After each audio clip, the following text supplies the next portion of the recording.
Fear versus terror. A deep dive into distress. Fear and terror are two emotions that are often conflated, yet they possess distinct characteristics and implications when examined through various lenses, including biological, psychological, philosophical, evolutionary, and historical. Understanding these differences not only enriches our comprehension of human emotions, but also deepens our insights into how they shape individual and societal behaviors. Biological distinctions. The body's response, whether it's fight, flight, freeze, or fawn, overly accommodating or people-pleasing, depends on the intensity of the threat and an individual's previous experiences and coping mechanisms. Both fear and terror activate these survival responses, but the intensity and duration of the response can vary. At a biological level, fear and terror involve overlapping but distinct neurological and physiological mechanisms. Fear is typically a response to a perceived immediate threat and is closely associated with survival mechanisms mediated by the amygdala. When an individual perceives danger, the amygdala triggers the hypothalamus to activate the autonomic nervous system, resulting in increased heart rate, rapid breathing, and heightened sensory awareness. This response prepares the individual to confront or escape the threat. Terror, on the other hand, represents a more extreme and often paralyzing state of fear. It is marked by a profound sense of helplessness and overwhelming intensity. Terror can lead to a freeze reaction mediated by the periaqueductal gray area of the brain. This region is involved in defensive behaviors and can cause the body to shut down or become immobilized in response to an inescapable threat. The endocrine system's role is also pronounced in both fear and terror. However, the prolonged activation of stress hormones such as cortisol in states of terror can lead to lasting physiological effects, including damage to the immune system and memory impairment. Psychological dimensions. Psychologically, fear and terror manifest in different ways. Fear is often rational and proportional to the perceived threat. For instance, a person might feel fear when encountering a barking dog or preparing for an important exam. This emotion is usually transient and subsides once the threat is resolved. Fear is also a critical component of learning and adaptation, as it reinforces cautionary behaviors through negative reinforcement. Terror, conversely, can be overwhelming. It can distort perceptions and evoke a sense of doom or catastrophic thinking. Psychological terror often arises in situations of extreme uncertainty or existential threats, such as during natural disasters, acts of war, or personal trauma. Unlike fear, which can be managed and mitigated through coping strategies, terror often requires psychological intervention to address its long-lasting impact. Terror can lead to conditions such as post-traumatic stress disorder, PTSD, where intrusive memories and heightened arousal persist long after the terror-inducing event. Philosophical perspectives. Philosophically, fear and terror have been explored as fundamental aspects of the human condition. Fear, in the philosophical context, is often seen as a personal and manageable emotion tied to specific threats. Thinkers such as Thomas Hobbes have discussed fear as a driving force behind societal organization. In Hobbes's Leviathan, with the setting of a brutal world, individuals with a fear of violent death leads them collectively to surrender certain freedoms to a governing authority to gain safety and protection, thus forming a social contract. Here, fear acts as a rational motivator for collective security. Aristotle, for instance, considered fear a natural and necessary emotion that, when balanced, contributes to courage. Existential philosophers like Jean-Paul Sartre explored fear in the context of human freedom and the inherent uncertainties of life. Fear, in this sense, is seen as a motivating force that pushes individuals to confront and overcome challenges. Terror, however, extends beyond the individual to encompass a broader, more existential dimension. Philosophers like Edmund Burke and Immanuel Kant have linked terror to the sublime, including a feeling of awe and fear elicited by vastness, power, or incomprehensibility. In this sense, terror transcends mere physical threats and becomes a response to the unknown or the infinite. Philosophers like Søren Kierkegaard and Martin Heidegger have explored the concept of existential terror, examining how it shapes human consciousness and the search for meaning. Jean-Paul Sartre's existentialism also touches on terror, framing it as the recognition of absolute freedom and the accompanying realization of one's responsibility for their choices in a seemingly indifferent universe. Terror, in this philosophical sense, is not only paralyzing but also revelatory, forcing individuals to confront the essence of their existence. Evolutionary perspectives. From an evolutionary standpoint, fear and terror have distinct adaptive functions. Fear evolved as an immediate survival mechanism, enabling organisms to respond to predators, environmental dangers, and other threats. The universality of fear across species underscores its evolutionary significance.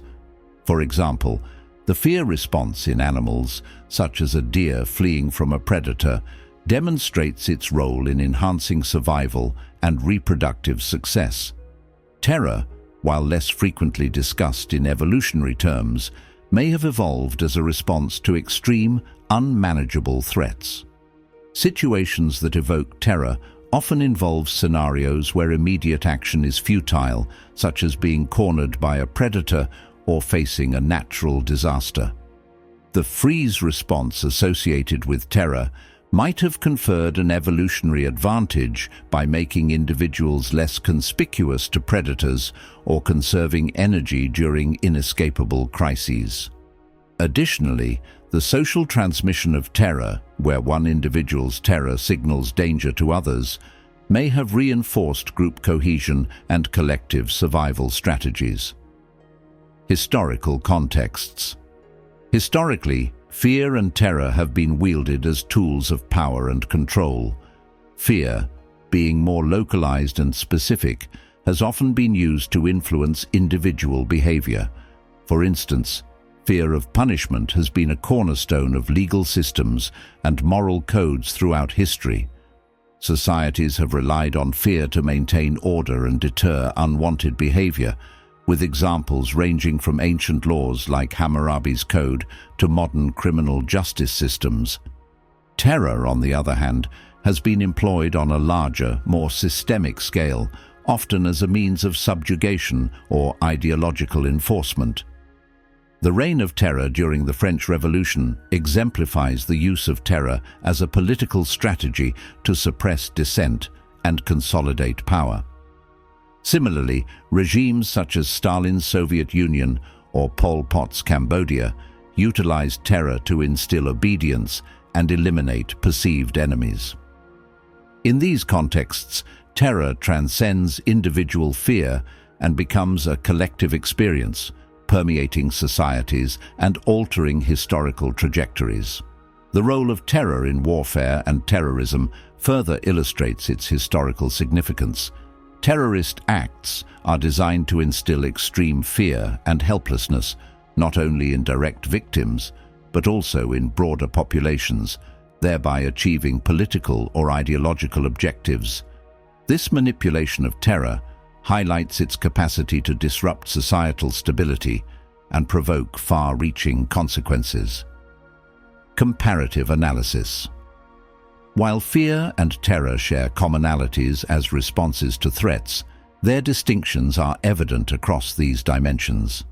Fear is immediate, proportional, and adaptive, serving as a protective mechanism against specific dangers.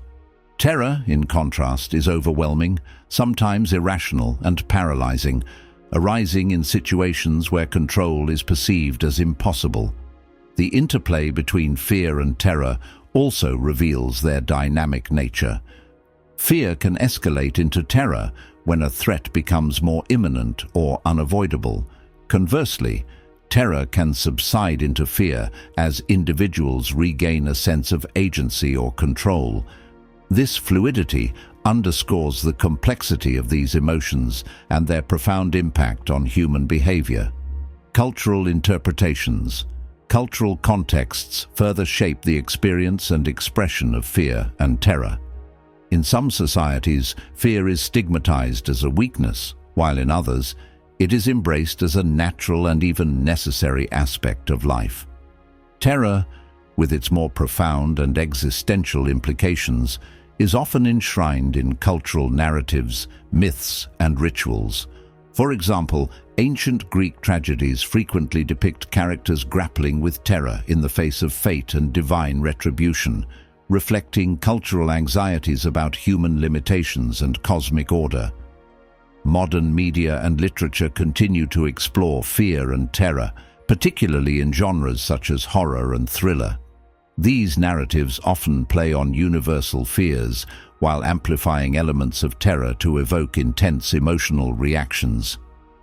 The cultural fascination with terror speaks to its enduring relevance and the human desire to confront and make sense of the incomprehensible. Practical implications. Understanding the distinctions between fear and terror has practical implications for various fields. In mental health, recognizing the differences can guide interventions for anxiety disorders, phobias, and PTSD. Fear-based conditions might be addressed through exposure therapy or cognitive behavioral techniques, while interventions for terror-related trauma may require more intensive approaches, such as trauma-focused therapy, eye movement desensitization and reprocessing, EMDR, or pharmacological support. In public policy and governance, insights into fear and terror can inform strategies for managing crises and fostering resilience. Governments and organizations can use fear responsibly to promote public safety, such as through warnings about natural disasters or health risks. However, the misuse of terror, as seen in propaganda or authoritarian regimes, underscores the ethical challenges of wielding these emotions for control. Epilogue. The human experience. Fear and terror, though related, are distinct emotions with unique biological, psychological, philosophical, evolutionary, and historical underpinnings. Fear serves as an adaptive response to specific threats, enabling survival and learning. Terror, by contrast, represents an extreme and often paralyzing reaction to unmanageable dangers or existential threats. Together, these emotions illuminate the complexity of human experience and the ways in which individuals and societies navigate the challenges of existence. Recognizing their distinctions not only enhances our understanding of the human condition, but also equips us to address the profound impact these emotions have on our lives and the world around us.